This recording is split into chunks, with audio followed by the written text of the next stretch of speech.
सबसे पहले हम आपका नाम जानना चाहेंगे। मेरा नाम ओमी कुशवाहा, अध्यक्ष प्रतिनिधि नगर पालिका परिषद बरुआ सागर। इस 5 वर्ष के कार्यकाल में जो भी आपका कार्यकाल रहा, तमाम चर्चाओं में एक विषय है हर क्षेत्र में, बरुआ सागर क्षेत्र में कैसा रहा आपका ये सफ़र पूरा चुनावी का, और पूरे पद में आपने जो भी कार्यकील किए हों जनता के लिए, हम कुछ पल जानना चाहेंगे आपसे। ये कार्यकाल मेरा तो नहीं, मेरी पत्नी अध्यक्ष श्रीमती हरदेवी कुशवाहा का रहा। उनके निर्देशन में जहाँ मुझे भेजा गया कि इस कार्य को दिखाएं पब्लिकली, प्रशासनिक और वित्तीय कार्यों को उन्होंने भी अंजाम दिया है। बाकी कार्य, जनता के बीच के कार्य या शासन की नीतियों के लिए मुझे अगर भेजा गया तब भी मैं गया हूँ।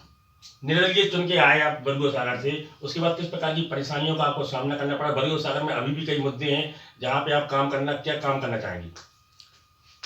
अब चूंकि निर्दलीय रूप में जनता के बीच में जनता की सेवा का जो हमें जनता ने हमेशा मौका दिया है, उसी के हिसाब से हम निर्दलीय प्रत्याशी के रूप में चुनकर जनता ने हम पे भरोसा जताया है। शासन के द्वारा जो भी कार्य आपके यहाँ आए, आपने किस प्रकार अभी तक कितने लोगों को लाभ दे पाया?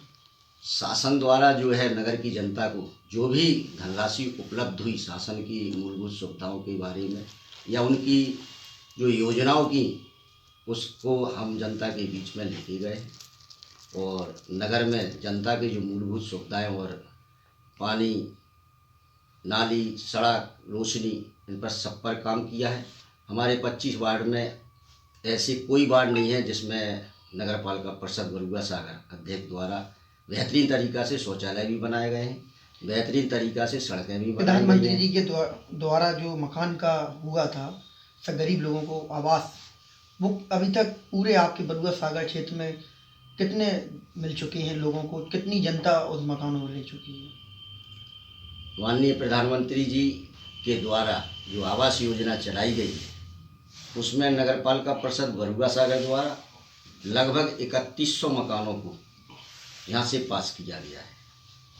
चूँकि कोविड काल होने के कारण देश महामारी से जूझ रहा था, इस वजह से समस्त, चाहे वो नगर पालिका परिषद का फंड हो, चाहे विधायक का निधि हो, चाहे सांसद की निधि हो और अन्य प्रकार की निधियाँ जो है सबको काट कर इस देश की महामारी से बचाव के लिए इस देश में लगाया गया है। चूँकि उस हिसाब से जितना भी हो सके नगर में वो कार्य किए गए हैं।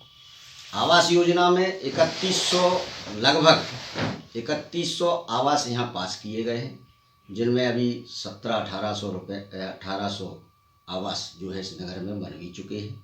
आगामी समय में सरकार के फंड भेजने के बाद 960 की लिस्ट अभी जो हमारी पास हुई है, उस पर कार्य अभी चालू नहीं कराया गया है, क्योंकि फंड की परेशानी शासन के पास हो या ना हो, या किस योजना में उनको लगाना है, करना है जनता के बीच में कार्य। क्योंकि आप नगर पालिका प्रतिनिधि भी हैं, आपने बताया, तो लोगों का कहना है कि कई कामों में ऐसा पानी पेयजल की समस्या को लेकर भेदभाव भी जो है कि आपके द्वारा लोगों का आरोप है, ऐसा जनता का। जनता के बीच में विपक्ष तो रहता ही है, आरोप प्रत्यारोप लगाना ये पूरे विपक्षियों का कार्य भी होता है। हम ये भी जानना जो चाहेंगे, संतुष्ट नहीं हो सकता है तो वो आरोप लगाता ही है।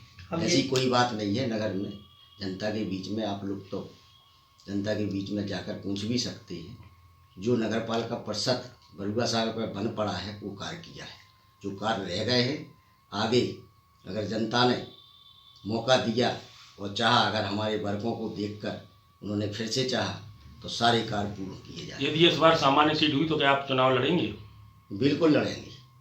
निर्दलीय ही लड़ेंगे चुनाव, की किसी पार्टी की ओर आपका जो रुझान है? ये अभी नहीं कह सकते हैं, क्योंकि अभी परिसीमन नहीं हुआ है अध्यक्ष पद का, और जब तक परिसीमन ना हो कौन सी सीट हो रही है कौन सी नहीं हो रही है तभी समीकरण बनते हैं, तभी उस हिसाब से लड़ना। उत्तर प्रदेश में जो शासन चल रहा है अभी इस समय, योगी राज्य चल रहा है, इससे आप, क्योंकि आप निर्दलीय हैं, तो आप इस शासन से खुश हैं कि आपको लग रहा है कहीं तक दिक्कतें आएंगी? योगी जी के शासन में, परम आदरणीय मोदी जी के उसमें शासनकाल में हम संतुष्ट हैं, जनता भी संतुष्ट है। ऐसी कोई बात नहीं है। जो भी गलत कार्य होते हैं उन पर शिकंजा भी कसा जाता है। और कौन सी ऐसे बरुआ सागर में कार्य रह गए जो आप कराना चाह रहे हैं?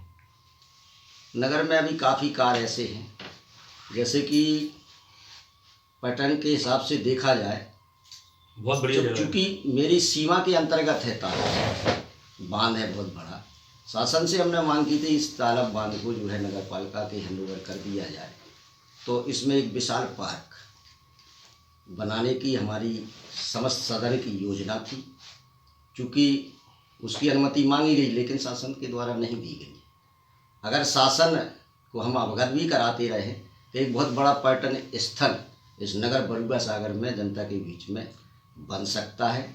ऐसी मांग भी मैंने शासन से रखी है और हमको आश्वस्त भी किया गया है कि आगामी समय में इसको किया जाएगा। बरुआ सागर की जनता जो अभी थोड़ा सा कहीं कहीं नाखुश है पानी की समस्या को लेकर, जल की समस्या और जो भी समस्या को लेकर छोटी मोटी, उन तक कोई संदेश आपका? नहीं, जनता के बीच में जो पानी की समस्या है, अभी चूँकि उतना धन पानी तो पर्याप्त मात्रा में है लेकिन उसकी सप्लाई नहीं, जो है उतना धन ना होने के कारण जहाँ जहाँ पाइपलाइन रह गई हैं, मैंने अभी 22-23 लाख रुपए की पाइपलाइन का जो है टेंडर भी किया है, वो पड़ भी रही हैं, ऐसी कोई बात नहीं है। बाकी जहाँ समस्या है तो मैंने कई जगह कूपों में बोर करा के और नगर पालिका परिषद बरुआ सागर द्वारा मोटर डलवाकर और पानी डायरेक्ट सप्लाई भी की जा रही है। 5-6 जगह ऐसा कार्य नगर पालिका परिषद बरुआ सागर द्वारा कराया भी गया है जो सम्मुख है। अब चूँकि पानी की बर्बादी हम जनता ही करती है, कोई दूसरा नहीं करता है। अगर सारे नलों में जनता ये सोचे कि हमारा भाई ऊपर भी रहता है तो हम अपनी पानी लेने के बाद टोंटी को बंद कर दें तो ऊपर चढ़ सकता है। तो पानी ज़्यादा मात्रा में, काफ़ी मात्रा में यहाँ उपलब्ध है लेकिन बर्बादी ज़्यादा है। अदरक की खेती बड़ी मात्रा में होती है, पूरे देश विदेशों में बरुआ सागर का नाम है। अदरक व्यापारियों के लिए क्या कहना चाहेंगे? व्यापार, अब चूँकि अदरक की खेती वास्तविक नगर बरुआ सागर पूरे देश में अदरक, अरबी और आलू के नाम से जाना जाता है बरुआ सागर।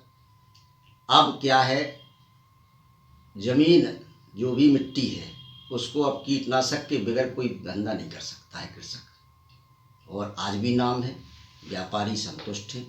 एक व्यापारियों की मांग भी है, क्योंकि वो शासन स्तर की मांग है, उसको हम पूर्ण नहीं कर सकते हैं, मांग कर सकते हैं कि एक कोई पाउडर बनाने वाला अदरक से और विदेश में सप्लाई करने के लिए एक यहाँ जो है फैक्ट्री डाल दी जाए, अदरक से शॉर्ट बना के उसको पाउडर। जी जी।